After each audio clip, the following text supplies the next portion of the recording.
Ms. Anthea.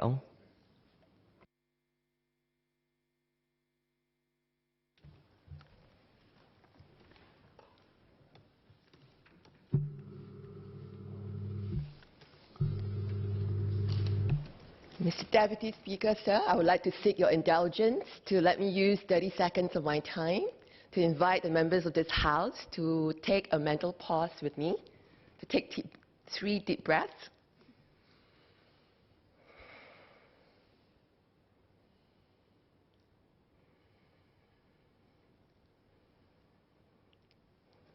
Only we humans can do intentional or volitional breathing, but we don't do enough of it. Thank you for coming together for our mental well-being. I am heartened by what might for now appear to be a minor, but is to my mind a significant amendment to Section 139 of the Employment Act proposed by Clause 22A of the Employment Amendment Bill. The existing Section 139 provides that the Minister of Manpower may, in addition to the powers expressly conferred by any other provisions of the Act, make regulations for carrying out the purposes of the Employment Act. The amendment of this bill proposes that such regulations may now, and I quote directly from the bill, regulate the conduct of an employer towards an employee for the purposes of protecting the employee from any employment practice that may adversely affect the well-being of the employee. Mr. Deputy Speaker, I believe this is the first time the wording of employee well-being has made its way into our legislation in this particular manner. It's clear that well-being in this case goes beyond physical safety and welfare to include the psychological and social needs of an employee. This, in my view, makes a momentous shift in policy making from one that views employees primarily as resources to one that truly puts the human back in human resources by recognizing the holistic and complex needs of employees. It is, in fact, a policy imperative given the changing nature of work in an increasing disruptive and volatile world. At this juncture, Mr. Deputy Speaker, I would like to declare my interest as founder of Hush T-Bar, which, aside from deaf employees, also employs persons with and in recovery from mental health conditions.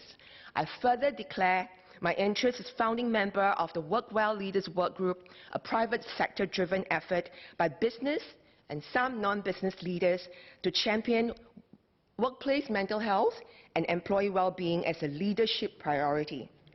Please let me share a real-life example of why this policy objective is morally and economically important.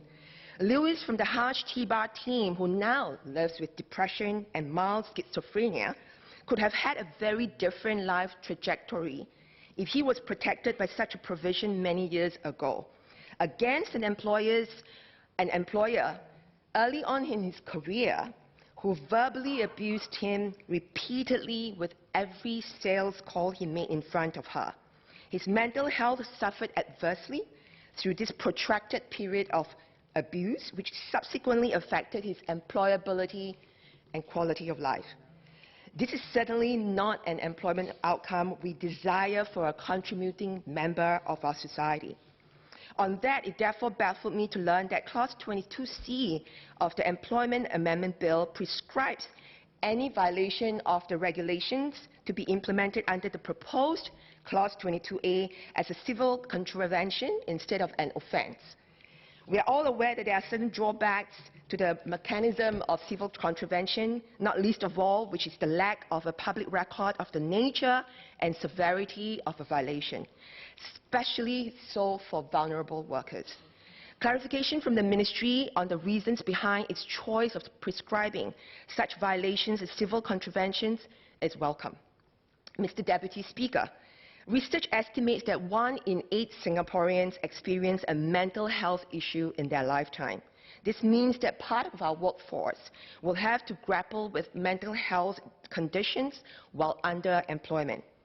Further, 90% of psychological conditions with adults in Singapore have their root cause in workplace stress.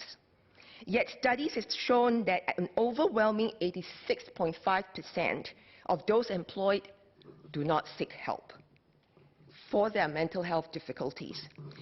At this juncture, sir, I would like to remind the House that when we refer to employees and their well-being in the amendment, we must surely include workers who are differently abled and also our non-domestic migrant workers. Of concern to me is the mental well-being of our 1.1 million non-domestic migrant workers. Over 60% of our non-domestic migrant workers who had outstanding injury and salary claims were predicted to be suffering from serious mental illnesses. Another study found over 20% of these workers suffer from non-specific psychological distress. Just 2 weeks ago, it was reported that injuries at the workplace have increased. Many studies have found links between occupational injury and psychological hazards. We cannot make light the gravity of these workers' mental well-being, particularly given the nature of their employment conditions, which more often than not include risk of physical injury. Yet, even as 72% of employers in Singapore consider stress and mental health an issue affecting productivity, only 51% have emotional and psychosocial programs in place. More specifically, I wonder how many employers of non-domestic migrant workers have psychosocial programs in place. There is clearly a need to persuade and push for employers to have these support structures in place for employee well-being. It is commendable that the Ministry, in proposing Clause 22A, is signaling a change in how we approach workplace well-being. However, I can't help but wonder if Lewis or any other employee whose psychosocial well-being has been adversely affected by an employer would be in any practical position to exercise their rights under this provision. I would like to ask the Minister whether the intent to recognize and promote employee well-being can be better served by enacting clear and deliberate provisions that are upstream and preventive in nature. Some examples of such legislative efforts to influence employers have been made in countries like Germany, Australia, and Japan, just to name a few. They appear in different forms to fit the workplace and workforce context. For example, in Germany, risk assessment and implementation of countermeasures are a legal obligation. This obligation states that work should be organized in such a way that prevents a risk to physical and mental health as far as possible. In Australia, psychological injuries or mental disorders arising from stress in the workplace are compensable and are commonly referred to as work stress claims. In Japan, the government established the promotion and maintenance of mental health of workers guidelines, which, though not legally binding, have become a standard practice for employers in light of the social phenomenon of karo jisatsu, commonly known as suicide from overwork. Mr. Deputy Speaker, even as ground-up efforts promoting employee well-being and inclusive employment practices are making sensible strides to ensure we do not have karo jisatsu in Singapore, I think it is time our employment laws reinforced these efforts to explicitly state that workplace health and safety includes psychosocial health and safety beyond physical health and safety. On a related note, public understanding of mental health issues and the public's attitude towards persons in recovery from mental health conditions play an important role in creating a healthy workplace. In a study conducted by the National Council of Social Service, NCSS, close to 1 in 2 Singaporeans were not willing to work with persons with mental health issues, while 70% of employers agreed that negative attitudes of co-workers are major barriers to employing persons in recovery. Mr. Deputy Speaker, in light of the social stigma indicated above and the spirit of the proposed amendment that regulates employment practices that would adversely affect the well-being of employees, I'd like to highlight one such existing practice that, in my view, falls within the purview of this provision. Many employers, mostly local and the civil service, still demand for declarations early on in the recruitment process on the history of illnesses, including mental health conditions. They have maintained that declaration of any existing mental condition, including mental illnesses, does not disqualify a candidate from being considered. Now, this naturally raises the question of the need for and the use of such information. It would seem that such personal information does not indeed contribute to the evaluation process of the application in any material form, and instead only serves to prejudice the employee adversely, because he or she may feel compelled to lie and not declare any such medical history because of shame and fear of not being selected, and or live in anxiety of being judged later by his or her colleagues should they have a relapse, especially if there are no psychosocial support programs available within the organization. An informal check with several persons in recovery, including Lewis, revealed that most choose not to declare. Perhaps, Mr. Deputy Speaker, it would be a fair statement to say that the government can and should, in line with the new direction and tone we are taking towards recognizing employee well-being and encouraging inclusive employment practices, consider prohibiting, to a reasonable extent, employers from requiring job applicants to declare their history of health conditions, be it physical or mental.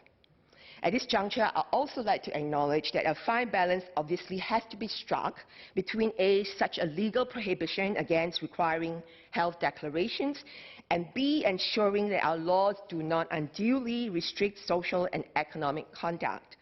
To my mind, such a balance could entail, for instance, prohibiting employers from making inquiries about an applicant's mental history too early in the recruitment process, much like what the United Kingdom has done in the Equality Act 2010. Mr. Deputy Speaker, our biggest asset is our people. It's not just because we don't have any natural resources, because even that would be finite. Singapore's biggest asset is our people because the human potential is infinite. The world changes rapidly. Our fundamental needs as humans, not so much. Beyond the basic needs of food, water, and shelter, we thrive and flourish when we feel supported in improving our abilities, pursuing our aspirations, and living with purpose. We can come back stronger with setbacks if we know we are not alone. Lewis from the Hajj Tiba team has, with workplace adjustments, made remarkable strides in his recovery and is now leading a team of deaf facilitators in operations and finance. Workplace well-being has a direct impact on productivity and innovation and in the quality of life of employees. Every employee is a member of our society.